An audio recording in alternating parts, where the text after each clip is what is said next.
Welcome to How to Win 97% of Your Trades and Create a Consistent Income Using Equity and ETF Options. I'm Jeff Tompkins and I've been successfully trading stocks and options for over 15 years, and I'm going to teach you one of my top trading strategies that I use to create a consistent income from the options market.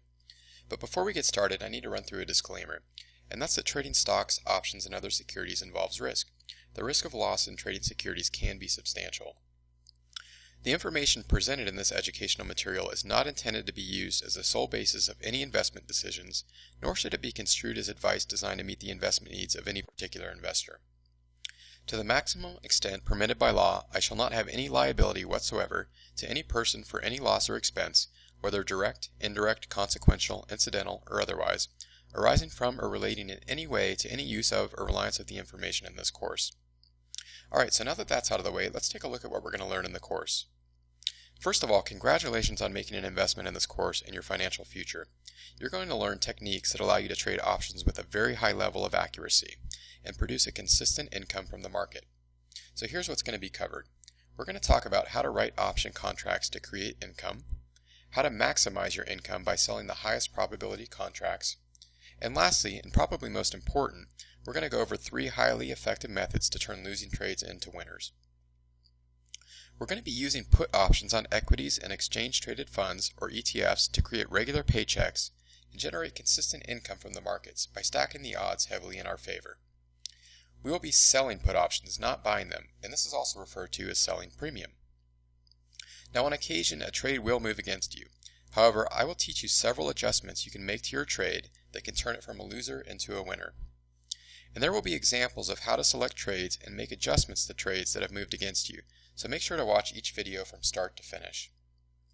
Now some of you may have experience trading options and others may not, so I'm going to run through a brief overview of options and how they work.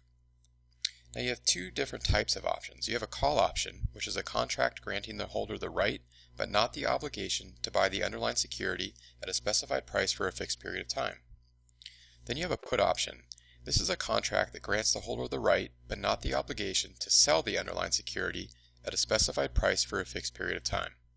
And typically one contract controls 100 shares of the underlying security.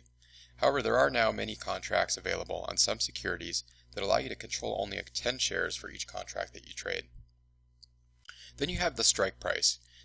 The strike price is defined as the price at which the holder of an option can buy, in the case of a call option, or sell, in the case of a put option, the underlying security when the option is exercised.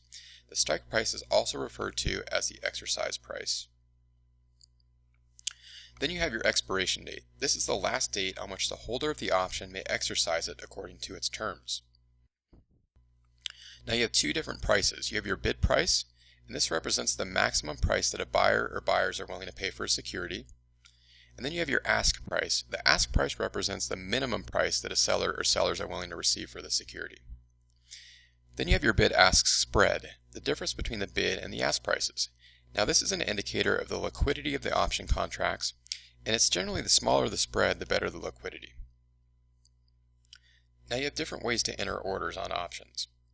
You can buy to open, or BTO, and you can sell to open, or STO. Now we're going to be selling put options, selling to open, not buying them, because it gives us a much higher probability trade. When you sell or write put option contracts, it allows you to profit from 3 outcomes, not just one. When you write a put option contract, you profit if the stock rises, stays stagnant, or even moves down slightly. However, if you buy a call option, the stock has to move quickly and significantly to overcome time decay in order to profit, and if it doesn't, you risk losing your entire investment. So both are bullish positions, but put selling has a much higher probability for success, and high probability allows for consistency. And consistency is truly the holy grail of trading. However, you never want to just randomly sell put options without a plan because things can and will go wrong. Now I'm going to show you the correct way to enter this trade and precisely what to do if the trade moves against you. With the trade adjustments I'll show you, you're going to have the ability to turn a losing trade into a winner and achieve very high win rates. And that's one of the unique qualities of option trading, the flexibility to make adjustments to your positions to improve profitability. This is something very few traders know how to do. So once you finish this course, you're going to be among an elite few that can trade with confidence and consistency.